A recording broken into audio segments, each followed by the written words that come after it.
ሰበር ዜና ዶክተር አሸብር ወልደ ጊዮርጊስ አዲሱን የቦክስ ፌዴሬሽን ምርጫ ተቃወሙ። ዶክተር አሸብር የባህልና ስፖርት ሚኒስትሯን ሸዊት ሻንካንም ከኋላ ነው የመጡት፣ ስለ ስፖርት የሚያውቁት ነገር የለም ሲሉ ዘልፈዋቸዋል። ዶክተር አሸብር ባቀረቡት ክስም አዲሱ የቦክስ ፌዴሬሽን ፕሬዝዳንት ከተማውን እንደሚረብሹና በታጣቂ ወይንም ጋርድ የሚንቀሳቀሱ ብቸኛው ፕሬዝዳንት ናቸው ብለዋቸዋል። አዲሱ ፕሬዝዳንትም ለዶክተር አሸብር ምላሽ ሰጥተዋል። ዝርዝሩን በቀዳሚነት እናደርሳችኋለን።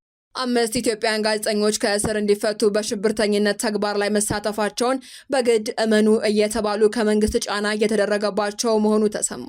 ይሁን እንጂ 5ቱም ጋዜጠኞች የይቅርታ ደብዳቤውን ለመፈረም ወይንም ለመጻፍ ፈቃደኛ እንዳልሆኑ ተነግሯል። ተጨማሪ ያለን የትግራይ ተፈናቃዮች ችግር ላይ መውደቃቸው ተሰማ። በህወሓት ጥቃት ሊፈጸምብን ይችላል በሚል ስጋት ተፈናቅለው በቆቦ መጠለያ ካምፕ የሚገኙ ተፈናቃዮች ችግር ላይ ወድቀዋል ተብሏል። በሌላ በኩል በሰሜን ኢትዮጵያ በተለያዩ አካባቢዎች በተከሰተው ከባድ የድርቅ አደጋ ምክንያት በብዙ ሺዎች የሚቆጠሩ የቤት እንስሳት እያለቁ መሆኑ ተሰምቷል። መረጃውን ይዘናል። በኢትዮጵያ የኢኮኖሚ ችግርና የሰላም ጉዳይ እልባት እስካላገኙ ድረስ ስደት ይቀጥላል ሲል IOM ማስጠነቀቀ። ዝርዝር አለን። ብስኩት ልግዛልሽ ብሎ በማታለል የ5 ዓመት ህፃን ልጅን አስገድዶ የደፈረው ግለሰብ በእስራት ተቀጣ። ተጨማሪ ያለን ከውጭ በተሰማ ሰበር መረጃ የሱዳን ፈጣን ድጋፍ ኃይል በኢትዮጵያ ድንበር አቅራቢያ የምትገኘውን ቁልፍ ከተማ መቆጣጠሩን አስታወቀ። ዝርዝሩን ይዘናል። ጤና ይስጥልን የአዲስ አምባ ሚዲያ ቤተሰቦቻችን፣ ለሰዓቱ የመራረጥናቸውን አዳዲስ ጉዳዮች ይዘን ቀርበናል። ከመረጃዎቹ በፊት ቪዲዮን ላይክ በማድረግ ማድመጥ እንድትጀምሩ እየጋበዝን በቀጥታ ወደ መረጃዎቹ አለፍን። በቅድሚያ ዶክተር አሸብር ወልደ ጊዮርጊስ አዲሱን የቦክስ ፌዴሬሽን ፕሬዝዳንት ምርጫ ተቃወሙ። የኦሎምፒክ ኮሚቴ ፕሬዝዳንት ዶክተር አሸብር ወልደ ጊዮርጊስ በአዲሱ የቦክስ ፌዴሬሽን ምርጫ ላይ ተቃውሟቸውን አሰምተዋል። በተጨማሪም ዶክተር አሸብር በባህልና ስፖርት ሚኒስትሯ ሸዊት ሻንካ ላይም ጠንካራ ትችት ሰንዝረዋል። የባህልና ስፖርት ሚኒስትሯ ሸዊት ሻንካ ዓለም አቀፍ አሰራርን እንደማያውቁና ለመመካከር ፍላጎት እንደሌላቸው በመጥቀስ እኛ ስፖርት ውስጥ የቆየነን እሳቸው ትላንት የመጡ ናቸው ሲሉም ተችተዋቸዋል። በተመሳሳይ ዶክተር አሸብር በአዲሱ የቦክስ ፌዴሬሽን ፕሬዝዳንት አቶ እያሱ ላይ ባሰሙት ተቃውሞ አዲሱ የቦክስ ፌዴሬሽን ፕሬዝዳንት አቶ እያሱ ወሰን ከተማውን እንደሚረብሹና በታጠቁ ወይንም ጋርድ የሚንቀሳቀሱ ብቸኛው ፕሬዝዳንት እንደሆኑ ገልጸዋል። ይህንንም ተከትሎ አዲሱ የቦክስ ፌዴሬሽን ፕሬዝዳንት አቶ እያሱ ምላሽ ሰጥተዋል።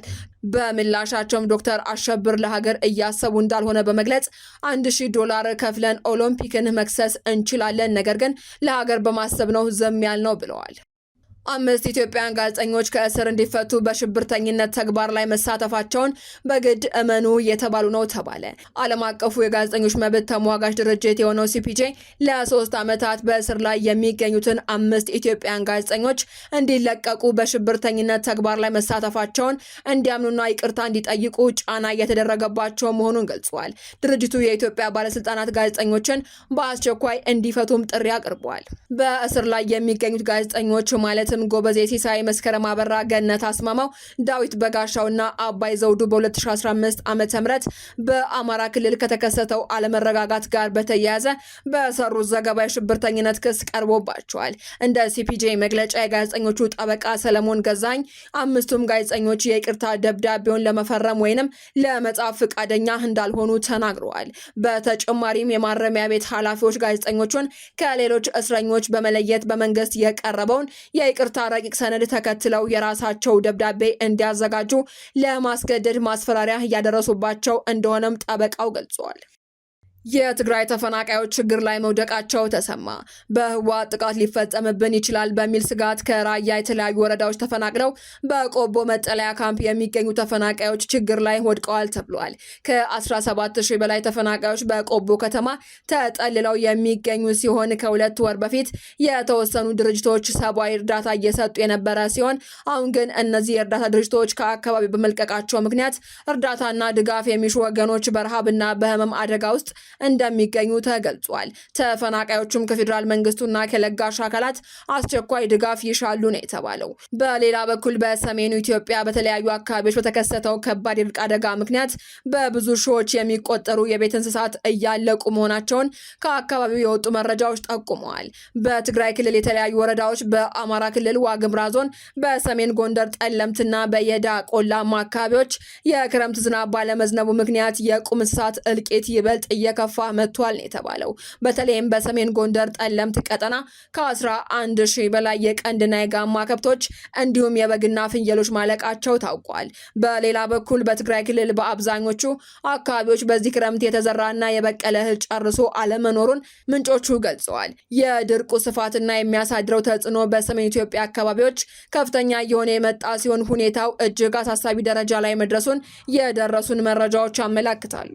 በኢትዮጵያ የኢኮኖሚ ችግርና የሰላም ጉዳይ እልባት እስካላገኙ ድረስ ስደት ይቀጥላል ሲል IOM አስጠነቀቀ። ከኢትዮጵያ የምስራቁን መስመር ተከትሎ የሚደረጉ ፍልሰት በዓመት 22 በመቶ ቀንሶ ወደ 50,600 መድረሱን ያስታወቀው ዓለም አቀፉ የፍልሰተኞች ድርጅት የኢኮኖሚ ችግርና የሰላም ሁኔታ ካልተፈታ እንዲሁም ኤልኒኖ ሊያደርሱት በሚችሉ ተጽዕኖ የፍልሰተኞች ቁጥር መጨመሩ እንደሚቀጥል አስታውቋል። ድርጅቱ እንደ አውሮፓውያን አቆጣጠር የ2026 የመጀመሪያ ሩብ ዓመትን አስመልክቶ ባወጣው ሪፖርት ላይ እንደገለጸው ከሆነ ኢትዮጵያ የፍልሰተኞች ዋና የመነሻና የመመለሻ ማዕከል ሆና ቀጥላለች። ይህ ሁኔታም የመንገድ መስተጓጎል ቀጥተኛ ውጤት ነው ያለው ሲሆን በየካቲት ወር የኢትዮጵያ ባለስልጣናት በዋና ዋና የስደት መተላለፊያ በሆኑ መንገዶች ላይ ያሰማሯቸው ኃይሎችና በጋላፊ ዩቦኪ ድንበር አቅራቢያ የወታደሮች መኖር ሪፖርት መደረጉ ፍልሰተኞች በሌሊት በድዌ አሊ ሳይቤ በኩል እንዲሻገሩ አስገዷል ብሏል። ሪፖርቱ አክሎም ከኢትዮጵያ የሚወጡ ፍልሰተኞች ቁጥር ከ65,200 ወደ 50,600 ሲቀንስ ካለፈው ዓመት ተመሳሳይ ወቅት ጋር ሲነጻጸር 22 በመቶ ዝቅ ማለቱን አመልክቷል። ሪፖርቱ በማጠቃለያውም ኢኮኖሚያዊ ምክንያቶች እስካልተፈቱ ድረስ ስደተኞች የትኛውን መንገድ ቢመርጡ ወይንም በመንገድ ላይ ምንም አይነት አደጋ ቢገጥማቸው የስደተኞች ቁጥር ከፍተኛ ሆኖ ይቆያል ሲል ደምድሟል። ብስኩት ልግዛልሽ ብሎ በማታለል የ5 ዓመት ህፃን ልጅን አስገድዶ የደፈረው ግለሰብ በእስራት ተቀጣ።